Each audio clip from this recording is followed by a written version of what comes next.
Competitive, fundamentally sound, and kind. It's the perfect recipe for the greatest water polo coach Hawaii has ever known. For more than 50 years, Ken Smith has been a mainstay at Punahou School, building the boys and girls teams into the most dominant water polo programs in the 50th state. Formerly a standout player at UCLA in the late 1960s, he started every game in 4 years in Westwood when the Bruins went 65-0. Not long after, he launched his coaching career as an assistant to legend Bob Horn, winning the first ever NCAA title in 1969. After that, it was off to Hawaii, where he took over Punahou Aquatics, later Hawaiian Islands Water Polo. At the same time, he was named head coach for the Punahou boys team and started a run that included 39 league championships and 359 wins.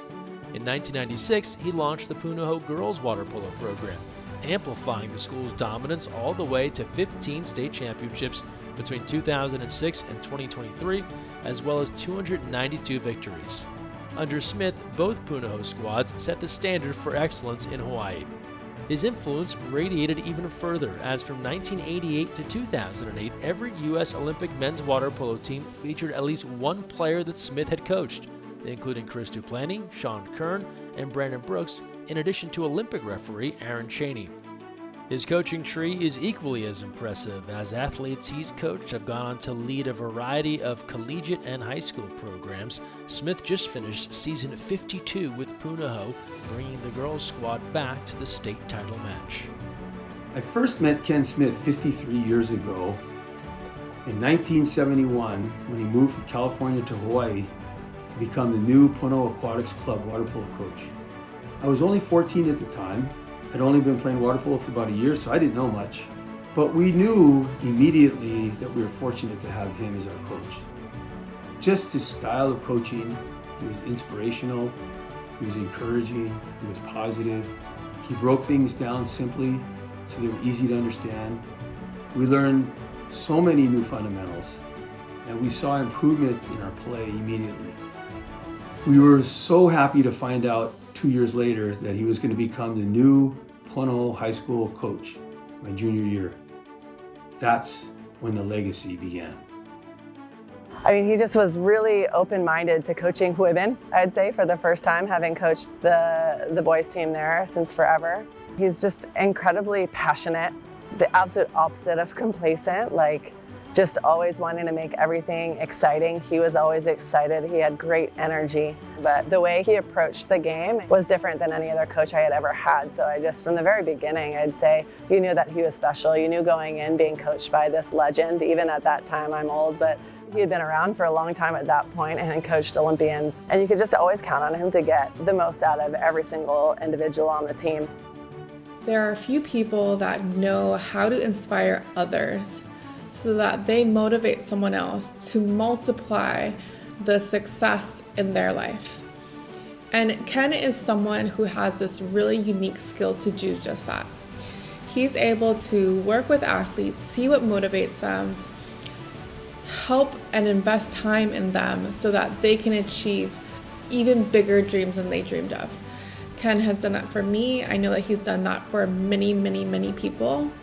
And I am so grateful for Ken because I have been able to achieve more things than I could have ever imagined. And that's really, truly just because of him. Endless creativity, this strong competitiveness, this constant state of learning. Nothing is ever stale, constant state of change. And he's also created this culture, in my case, we were always part of something bigger than ourselves. So for me, there were the players who came before me who were still part of the program and could serve as role models for me of what was possible. So it was more than just the games, it was all of these other components that didn't happen just by accident. Ken created it and nurtured that. Some people may not know about Ken because he is a fierce competitor. We would get in some pretty heated card games, cribbage.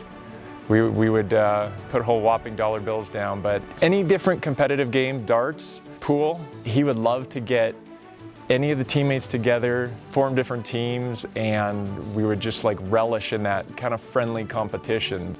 We would do obstacle courses on the pool deck, and we would find new ways to cross-train, whether it was boxing or running or learning how to pitch a baseball. He just thought of different ways that we could work on our game. And I think that he just really saw the game as a holistic thing. It's not just the act of playing the sport, but it's enjoying the sport. It's wanting to invest more time. It's wanting to create a great team dynamic.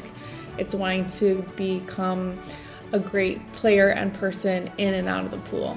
And he's just always trying to learn and to grow and to change. And I think that's something that is just a great reminder constantly for me in my coaching career is you can always do something different. You can always do something better.